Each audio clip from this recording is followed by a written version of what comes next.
Everyone, good morning and welcome back to my channel R K lifestyle.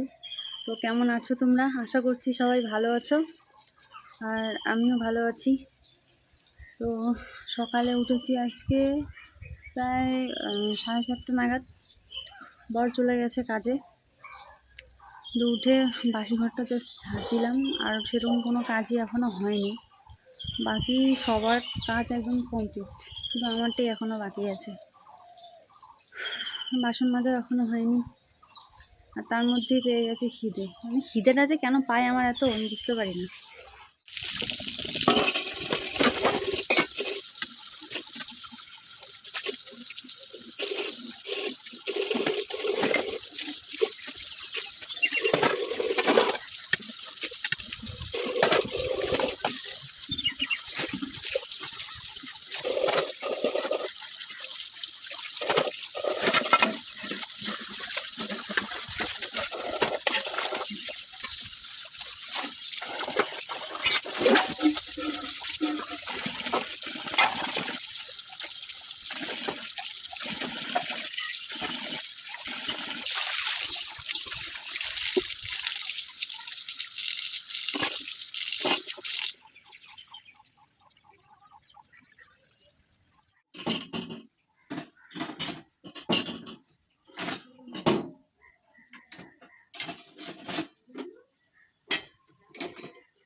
এদিকে দেখো, আমার বিছানা গোছানো কমপ্লিট হয়ে গেছে। সকালের ব্রেকফাস্টে রয়েছে হচ্ছে চা। এটা লাল চা, হ্যাঁ, দেখতে কিন্তু অনেকটা কালো কালো লাগছে। তো যাই হোক, এখানে চায়ের পরিমাণটাও কিন্তু বেশ অনেকটাই আছে। সঙ্গে আছে চিড়ে ভাজা আর বনরুটি। চাটা না আমাদের মানে খুব কমই খাওয়া হয়, ওই মাঝে সাঝে আর কি। তবে চা যখন আমি খাই তখন ওই অল্প দিয়ে না আমার যেন ঠিক পোষায় না, একটু বেশি পরিমাণেই লাগে। চলো তাড়াতাড়ি করে খেয়ে নিই। এখন বাজে প্রায় 10:47 মতো, তো ওই 11টাই বাজে আর কি। তো আমার রান্নার জন্য সব কিছু মানে যা যা লাগবে সবজি সব কিছু কেটে কুটে নিয়েছি, আমি সব কিছু একদম রেডি করে নিয়েছি। তো চলো তোমাদের দেখিয়ে দিই। এইখানে দেখো, পটল আর আলু কেটে নিয়েছি, করব হচ্ছে মাছ দিয়ে ঝোল। এখানে রয়েছে বেগুন বেগুন কেটে নিয়েছি, ভাজবো। আর এখানে রয়েছে হচ্ছে পটলের খোসা, মানে পটল কাটার পর যে খোসাগুলো বেরিয়েছে ওগুলো রেখে দিয়েছি, বাটা করব আর কি। তো বাটা করার জন্য যা যা লাগবে সব কিছু দেখো রেডি করে নিয়েছি। রসুন, পেঁয়াজ, লঙ্কা, আর এইদিকে হচ্ছে পেঁয়াজ আর লঙ্কা কেটে নিয়েছি সবজির জন্য।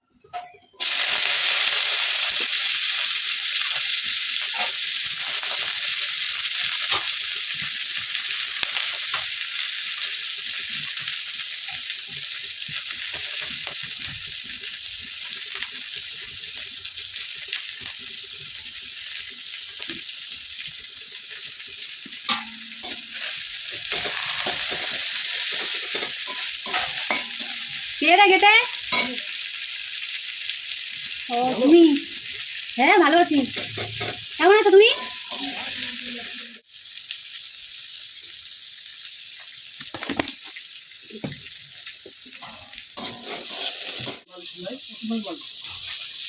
তুমি তো এখন আসোই না।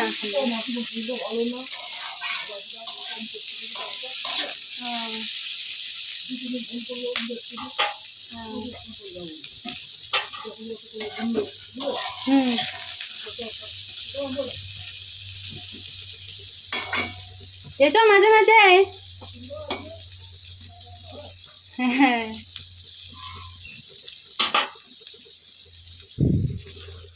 তো দেখো এদিকে পটলের খোসা আর লঙ্কাটা ভেজে নিয়েছি।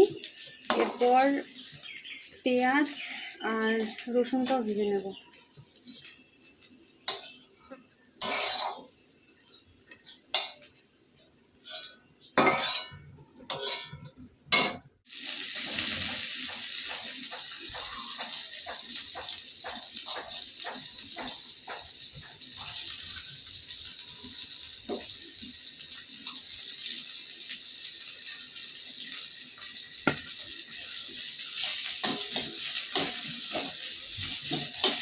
এইদিকে ভাতটাও প্রায় ফুটে এসছে, আর একটু পরেই নামিয়ে নেব।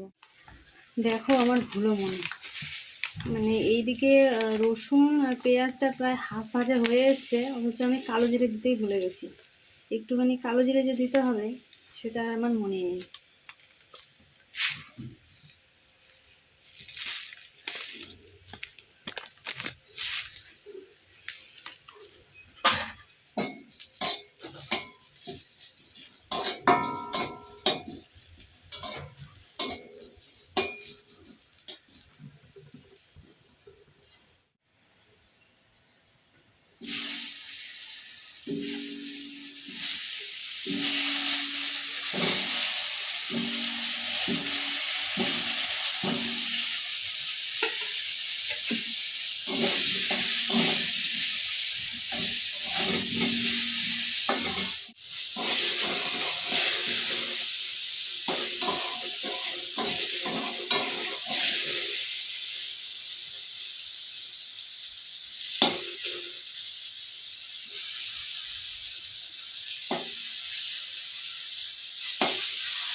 দেখো এদিকে আমার পটলগুলো ভাজা হয়ে গেছে, এবার আলুগুলোও ভেজে নেব।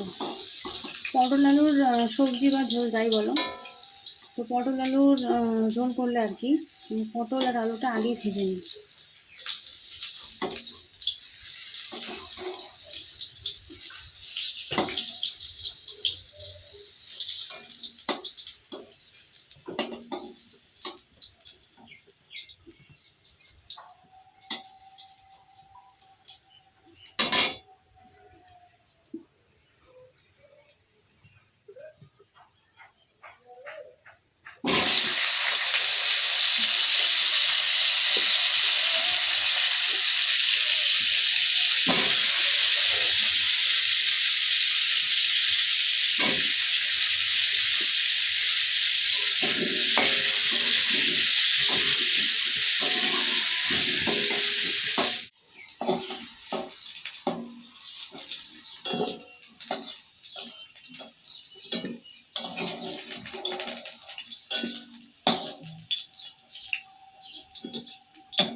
গরম পড়েছে গো খুব। তো এদিকে সবজিটা হচ্ছে, আর আমি এখন যাব ওই পটলের খোসাটা বেটে আনতে। তো বেটে আনি, তারপর একটু যাবো কলবারে, জামা কাপড় আছে কিছুগুলো ভিজিয়ে রাখবো।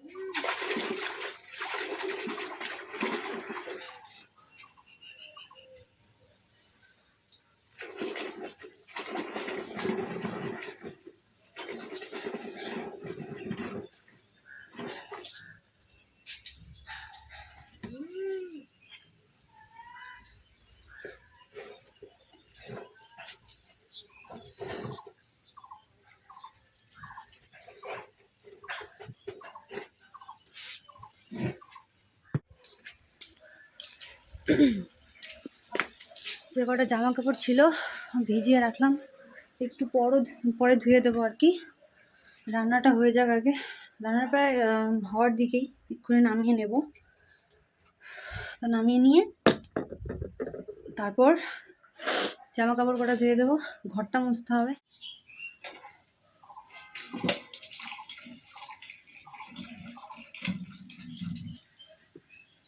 খোসা বাটাটা এই যে রেডি হওয়ার পর অনেকটা দেখতে এরকম হয়েছে। গরম ভাত দিয়ে এরকম বাটা দারুণ লাগে কিন্তু খেতে। তো আমার পার্সোনালি যেটা মনে হয় যে এরকম বাটা বুটা কিছু প্লেটের মধ্যে থাকলে এক প্লেট ভাত বেশ ভালো মতোই খাওয়া যায়। এখন সময় হচ্ছে 1:03। তো আমার রান্না বান্না যা ছিল সব কমপ্লিট। এখন যা একটু বাসন বেরিয়েছে সব মাজতে হবে। এরপর যাব কলপারে, যা জামা কাপড় ভিজিয়ে এসেছি ওগুলো ধুয়ে দেব। আর তারপর ঘরটা মুছে স্নান করে নেব। আর দেখি বর কখন আসে। ওকে তো কল করলাম, বললো যে আসতে লেট হবে, দেখা যাক কখন আসে।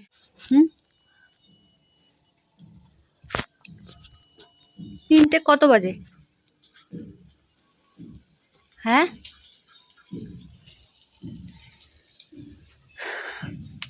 SMS করে দিলাম তবুও আনলে না তুমি।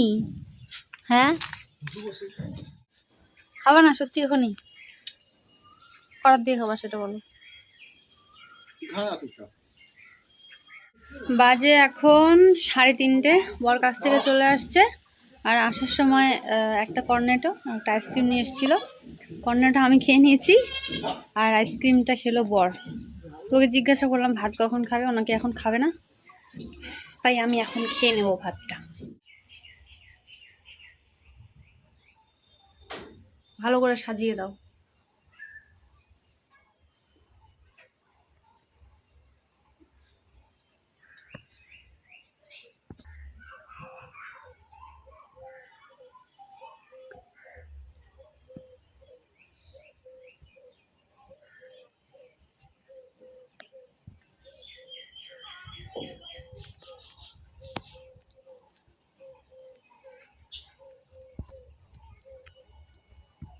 এখন বাজে হচ্ছে বিকেল 5:13। আর এই দেখো আমার বর এখন খাচ্ছে ভাত। আমার খাওয়া দাওয়া তো অনেক আগেই হয়ে গেছে। তো চলো বর খাওয়া দাওয়া করুক। আর আজকের ব্লগটা এতটুকুই রাখছি। আবার একটা নেক্সট ব্লগে আমাদের সঙ্গে দেখা হবে। ততক্ষণের জন্য টাটা।